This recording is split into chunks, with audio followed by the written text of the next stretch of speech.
La Bible dit dans Sophonie, chapitre 1, versets 1 et 2, « La parole de l'Éternel fut adressée à Sophonie, fils de Shushi, fils de Gédalia, fils d'Amaria, fils d'Ézéchias, au temps de Josias, fils d'Amon, roi de Juda.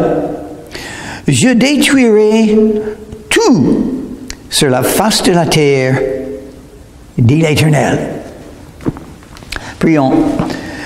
Merci Seigneur pour l'avertissement que tu nous donnes et que tu donnes à tout le monde, afin que nous puissions nous repentir et venir à toi, Jésus, pour le salut. Merci que tu es miséricordieux et tu veux nous pardonner. Dans ton nom, je te prie, Jésus. Amen. Donc, ce message que Dieu a donné à Sophonie est un message du jugement qui vient. C'est un message qui se trouve partout dans la Bible.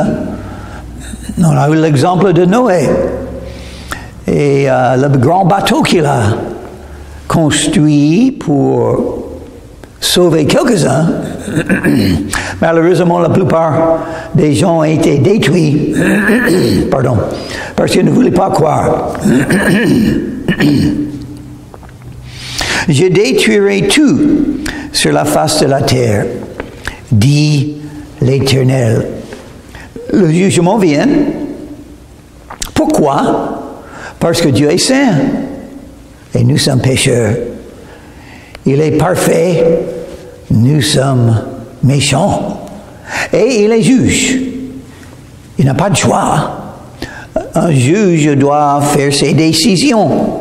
Est-ce que les gens sont coupables ou non? Oui. Est-ce qu'ils méritent la punition ou non? Oui. Heureusement pour nous, il y a ce temps de grâce. La miséricorde de Dieu veut dire Dieu ne punit pas, même malgré le fait qu'on mérite d'être puni. Dieu ne punit pas. La miséricorde. Et Dieu est vraiment miséricordieux. Il a établi le moyen pour que chaque personne puisse être pardonnée et ne pas être punie. Mais il y a un temps limité pour ça. Et on peut parler de ce message qui a été donné à Sophonie. On dit que c'était donné juste avant la venue du roi Nebuchadnezzar qui a détruit Jérusalem.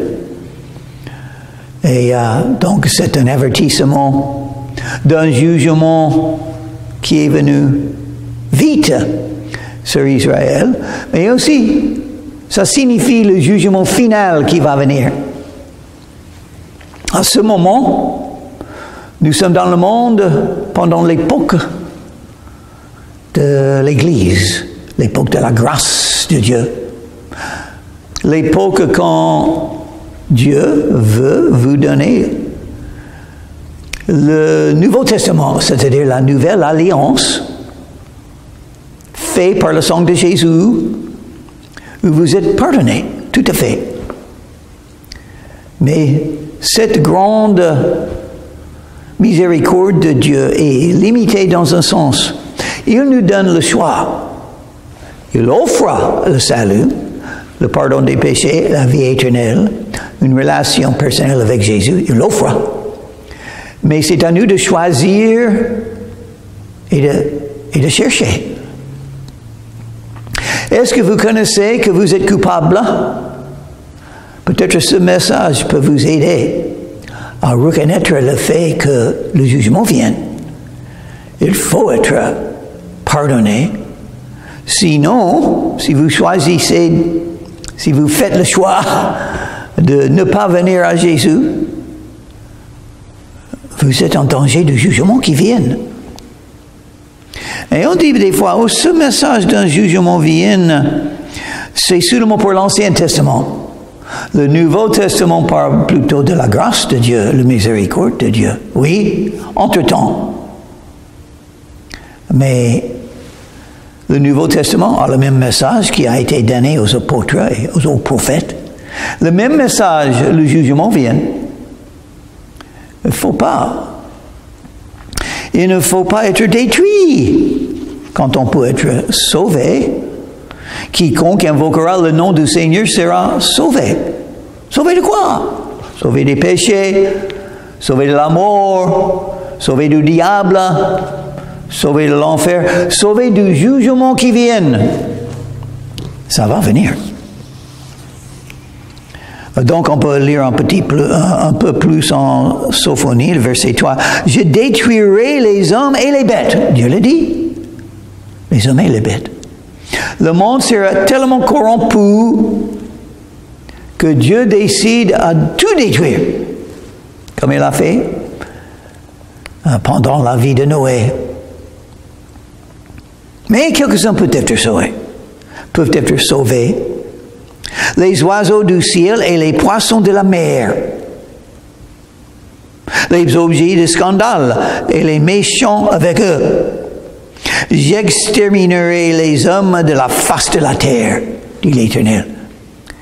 Dieu a la haine pour la méchanceté. Il est un juste juge. Nous avons des juges sur la terre dans les pays. Je sais qu'il y en a pas mal aux États-Unis, que n'est pas tellement la France dans ce sens-là. Mais aux États-Unis, il y a des juges qui ne sont pas droits. Il ne punit pas les malfaiteurs.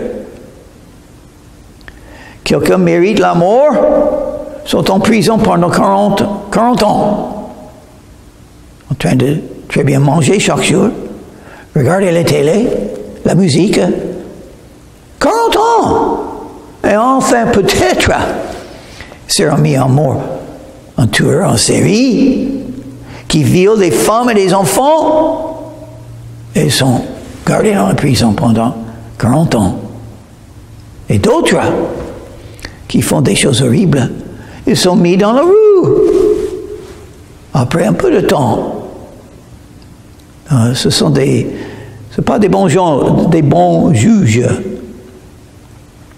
Oui, mais Dieu est bon. Il va punir. Il va punir la méchanceté. Et c'est exactement pourquoi Jésus est allé à la croix de Calvaire. Pour payer le prix pour nous. Parce que Dieu veut être miséricordieux. Mais en même temps, il doit punir le péché. Il doit. C'est obligatoire parce qu'il est saint. Et il les juge. Et il sait tout. Et il voit toute la méchanceté. Il voit la chambre la nuit. Il sait tout. Il voit dans les rues. Il voit les malfaiteurs. Il voit la violence. Il voit la haine. Il voit le viol. Il voit les guerres. Il voit les mensonges. Et il ne l'aime pas. Et il les juge. Il va juger. Donc vous pouvez échapper le jugement. En même temps, il est amour. Il aime tous. Et donc, il a décidé de nous donner le choix. Il a envoyé Jésus, car Dieu a tant aimé le monde qu'il a donné son Fils unique, afin que quiconque croit en lui ne périsse pas, mais qu'il ait la vie éternelle. Donc, ce qui va arriver à ceux qui ne croient pas, parce que croire en Jésus, c'est un choix. Il faut faire attention. Quel choix vous faites? Parce que ça va décider votre avenir spirituel. Ça va décider votre avenir éternel. Dieu vous donne une invitation. Viens, Jésus. Mais c'est à vous de décider si vous allez venir à lui ou non. Mais si vous pouvez voir un jugement vient horrible et vous serez détruits sans Jésus. Je crois, j'espère, vous allez décider. Moi, je viens à Jésus. Moi, j'ai fait cette décision quand j'avais 19 ans. Heureusement, j'ai beaucoup péché parce que ça m'a aidé à reconnaître je suis vraiment coupable. Je mérite vraiment l'enfer. Et ma vie c'est sur un chemin qui mène à beaucoup de mal. Merci, Seigneur, tu m'as réveillé. Donc j'ai changé de chemin. Je suis venu à Jésus pour croire en lui et pour commencer à le suivre. Et comment est-ce que j'ai pu continuer à suivre Jésus? La miséricorde. 1 Jean chapitre 1 verset 9. Très important à connaître. Non, je ne suis pas bon. J'ai toujours la chair. J'ai toujours fait beaucoup de faillites. Mais chaque jour, j'ai appris de Jésus quand il a donné notre Père. Pardonne-nous nos péchés, nos transgressions. Prie ça tous les jours. Et tu peux rester en communion avec Jésus. Tu peux continuer à le suivre. C'est pas ta bonté. C'est pas ta fidélité. C'est la fidélité de Jésus de toujours pardonner ceux qui viennent à lui et même les croyants. Vous avez la vie éternelle, mais est-ce que vous avez une relation personnelle avec Jésus afin que vous puissiez continuer à le suivre et avoir confiance en lui pour te guider? Le jugement vient. J'étendrai ma main sur Juda et sur tous les habitants de Jérusalem. Oui, il l'a fait. Quand Nebuchadnezzar est entré en Israël, en Juda, en Jérusalem, il a tout détruit. Il a détruit le temple de Salomon. Tout qui a été fait par David et Salomon pour construire ce temple, et c'était tellement belle. Et Dieu a beaucoup béni. Mais on peut perdre les bénédictions de Dieu. Oui, ça peut arriver même dans la vie des croyants. On peut perdre les récompenses, les couronnes. On peut perdre une vie de foi. On peut perdre le dessein de Dieu pour votre vie. Il ne faut pas le perdre. Dieu peut vous mettre à côté. Il a ses moyens. Il vous aime si vous êtes un de ses enfants. Mais il faut vous juger. Il faut vous examiner chaque jour et vous confesser de ne pas le pécher. Il y a quelques croyances qui sont morts parce qu'ils se sont éloignés de Dieu. Donc, pourquoi rester sur la terre si tu ne vas pas servir Dieu? Tu es un enfant de Dieu, tu connais Jésus, il a un dessein pour votre vie, il peut tout corriger, il peut tout pardonner, mais il faut pas être orgueilleux, il faut être humble, il faut venir à genoux dans le cœur, au pied de Jésus, pour se confesser. Si nous confessons nos péchés, et nous avons des péchés, il est fidèle et juste pour nous pardonner et nous purifier de toute iniquité. Toute iniquité. Pas une partie de nos iniquités. Il ne faut jamais penser que tu as trop péché pour être encore en communion avec Jésus. C'est pas vrai. C'est pas vrai. Oui, il a un prix à payer, il a des résultats, il a des récompenses. Il a ce qu'on sème, on moissonne. Mais c'est mieux de moissonner avec la miséricorde de Dieu que de moissonner avec le châtiment de Dieu. Ça, je sais. J'exterminerai de ce lieu les restes de Baal, le nom de ses ministres, et le prêtre avec eux. Donc Dieu a parlé de la méchanceté des gens quand il voyait son peuple Israël, il voyait Juda et Jérusalem. Mais qu'est-ce qu'il parlait? Il parlait de quoi? La faux, ce qui est faux, la religion fausse, les mensonges religieux, les pratiques religieuses qui n'étaient pas justes ni bibliques. Baal était un autre Dieu. Vous commencez à adorer un autre Dieu. Une image, une idole, idolâtre. Est-ce que l'idolâtre existe aujourd'hui? Oh oui. Ce que vous aimez plus que Jésus. On dit, oh oui, j'aime Jésus. Mais est-ce que vous l'aimez plus que toute autre chose? S'il y a d'autres choses que vous aimez plus que Jésus, c'est un idole. On peut aimer, si vous êtes une femme, vous pouvez aimer un homme, votre mari, plus que Jésus. Et qu'est-ce que Jésus? Parce que Jésus est jaloux. Il peut ôter votre mari. C'est la même chose pour monsieur. Et je regarde ma vie. 50 ans de mariage. Et maintenant, qu'est-ce qui m'arrive? Ce que Dieu fait. Non, ce n'est pas le diable. Même si c'est le diable, c'est Dieu qui le permet pour accomplir sa volonté. Mais est-ce que je peux vivre seulement avec l'amour de Jésus? Ça, c'est une question. Moi, je crois que oui. Ah oui. Je crois que l'amour éternel de Jésus est plus important que tout autre amour. C'est ce que je crois. Et donc, Dieu me donne l'occasion de donner l'épreuve. Est-ce que je peux aimer Jésus et son amour plus que tout autre amour qui est possible? Je crois que oui. Il est mort pour moi. Il exauce mes prières. Toutes les promesses de la Bible sont pour moi. Et c'est possible que je suis le pire de tous les croyants. Ça, je sais. Paul a dit de lui-même, mais je suis beaucoup moins que Paul. Ça, c'est certain. Donc, c'est possible.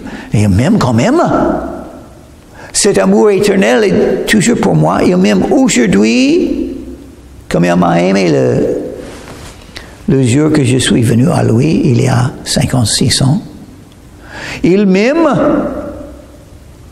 comme il m'a aimé quand il était attaché à la croix pour moi.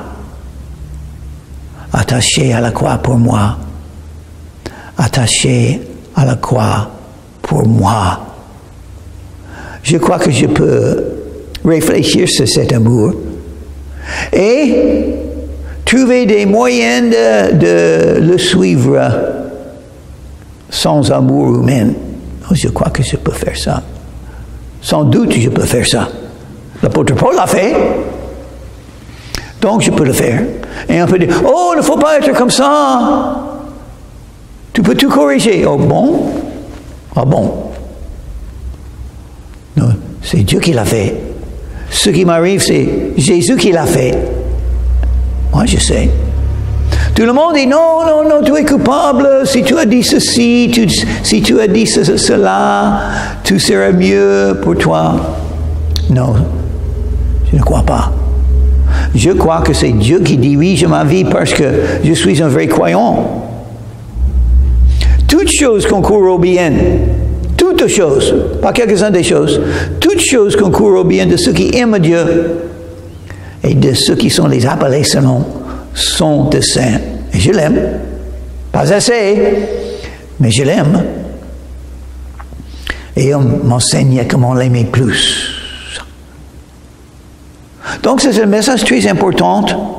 Le jugement vient parce que ceux qui devaient connaître la vérité commencent à adorer d'autres dieux. Il y a d'autres dieux, le sexe, la pornographie, l'argent, l'envie humaine, l'amour humain.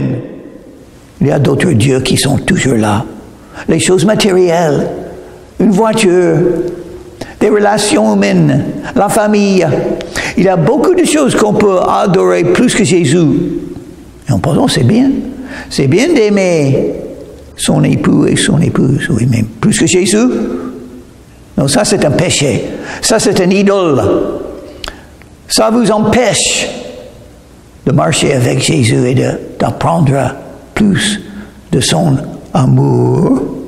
Qu'est-ce que tu veux? L'amour d'un homme ou l'amour de Jésus?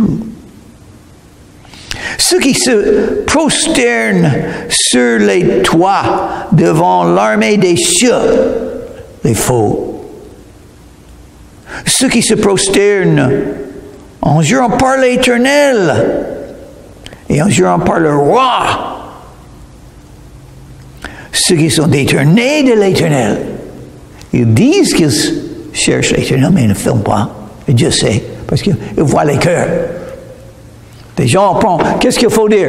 Il faut dire, oh, je suis un croyant, j'aime Jésus, je suis en train de le suivre. Mais Dieu, si ce n'est pas vrai, Dieu dit non. Vous prosternez devant des idoles. Vous servez les idoles. Vous ne connaissez rien de tout de l'amour de Christ. Ok, je vais faire des choses dans votre vie afin que vous puissiez être instruits. Maintenant que je prends tout de votre vie et vous n'avez que l'amour de Jésus, est-ce que ça suffit? Est-ce que ça suffit l'amour de Jésus? Ceux qui se sont détournés de l'Éternel, ceux qui ne cherchent pas l'Éternel, qui ne le consultent pas. Ok, 3 fois. 3 choses sont dites dans ce verset. Ceux qui se sont détournés de l'Éternel. Oh, les croyants, une fois, marchaient avec Jésus. Maintenant, ne marchent plus avec lui. Pourquoi? Oh, ceux qui ne cherchent pas l'Éternel. L'Éternel, c'est Jésus. L'Éternel, c'est la traduction du mot Jéhovah. C'est Jésus. Jésus a dit, si tu m'as vu, tu as vu le Père. Jésus a dit, avant qu'Abraham fût, je suis. Il est l'Éternel. Donc, pour parler de ce verset, dans la période où nous sommes, l'Éternel est Jésus.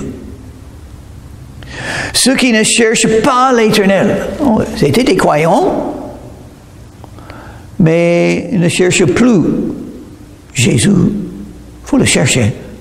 Il faut chercher sa voix. Il faut chercher sa personne. Il faut chercher mieux connaître ce Jésus qui est tout-puissant, qui nous aime avec son amour éternel. Il faut le chercher. On cherche toujours quelque chose. Qu'est-ce que vous cherchez? Qu'est-ce que vous voulez plus que toute autre chose? Mieux connaître Jésus. Sinon, vous êtes en train de vous éloigner de lui. Et ça va se manifester. On dit, comment est-ce que c'est possible que ce croyant a fait? Il ne cherchait plus Jésus. Donc la chair l'amène sur une voie de convoitise et de méchanceté. Vous avez les œuvres de la chair ou le fruit de l'esprit. Mais cherchez. C'est un mot très important dans la Bible. Qu'est-ce que vous cherchez? Qu'est-ce que vous voulez? Et ça ne veut pas dire chercher un petit peu.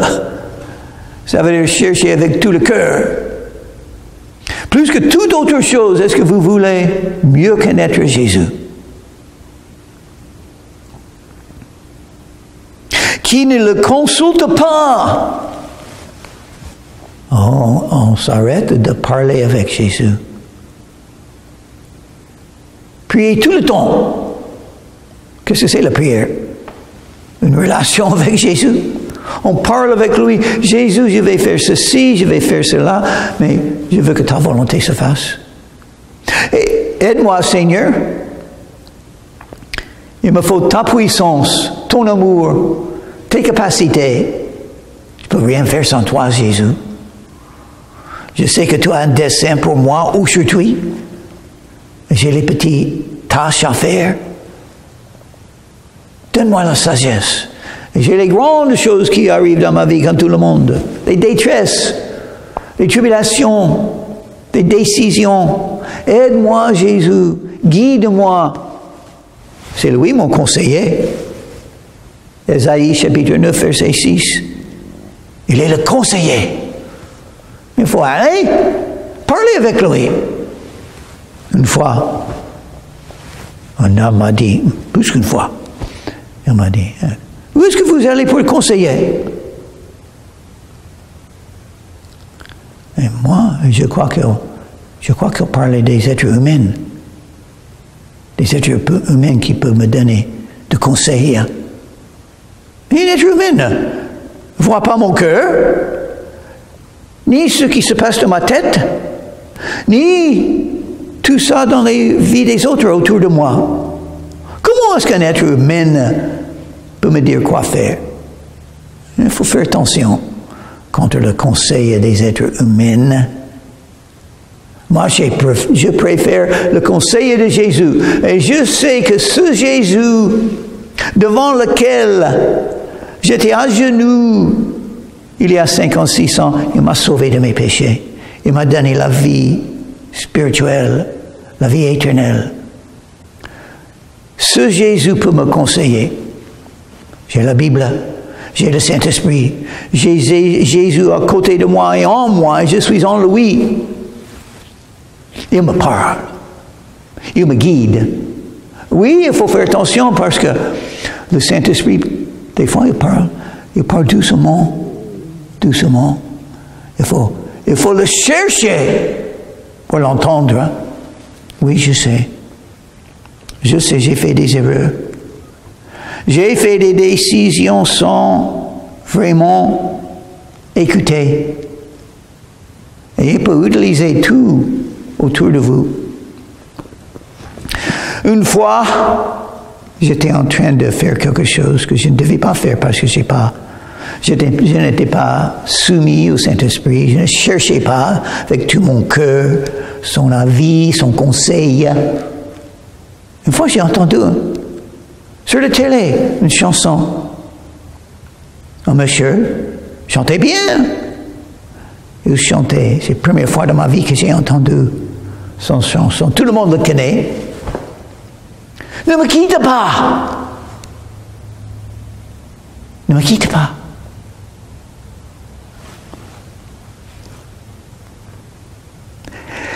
J'ai pas écouté. Et même dans mon mémoire, c'était le Saint-Esprit qui voulait me dire, par quelqu'un que je ne connaissais pas, mais qui chantait bien, il voulait me dire, ne quitte pas. Oh, ouais. Donc, il faut écouter. Il faut écouter le Saint-Esprit. Il veut vous guider. Il faut parler à Jésus de toutes vos décisions, vos idées, vos désirs, vos plans. Et il vous guidera. Il vous donne le conseil que personne sur la terre ne peut vous donner. Il connaît tout. Il connaît l'avenir. Il connaît son dessein. Il connaît votre cœur. Il connaît les autres autour de vous. Il connaît vos péchés. Il connaît la chair. Et il vous aime. Il vous aime avec son amour éternel. Personne d'autre sur la terre peut vous aimer comme Jésus. Il sait ce qui est mieux pour vous. Il faut l'écouter. Peut-être il veut que vous quittez tous et allez dans un autre pays. Peut-être. Peut-être il veut que vous souffriez, que vous appreniez comment souffrir un petit peu. Et si vous avez l'amour, vous pouvez souffrir sans rien dire, sans rien faire, sauf suivre Jésus. Il faut apprendre ça. Vous n'avez pas assez d'amour. Ça, c'est le problème. Oh, donc, il sait ôter les choses que vous aimez plus que lui, afin que peut-être, dans cette situation, vous allez regarder Jésus. Donc, il parle de l'avenir. Un jugement vient. Dieu punit le péché. Je vais lire. Oui, le même message est dans le Nouveau Testament. Romains chapitre 1 et verset 18. La colère de Dieu se révèle du ciel contre toute impiété et toute injustice des hommes qui retiennent injustement la vérité captive. Car ce qu'on peut connaître de Dieu est manifeste pour eux. Dieu leur ayant fait connaître. La vérité est là. L'amour de Jésus est là. Mais la question, qu'est-ce que vous cherchez? Si vous cherchez à connaître la volonté de Dieu, vous allez parler avec Jésus. Beaucoup. Prions. Merci Seigneur pour les enseignements que tu nous donnes. Aide-nous à te suivre et t'obéir. Que ta volonté se fasse, que ton nom soit glorifié. Merci pour la vie de foi et les enseignements de la Bible. Dans ton nom, je te prie Jésus. Amen.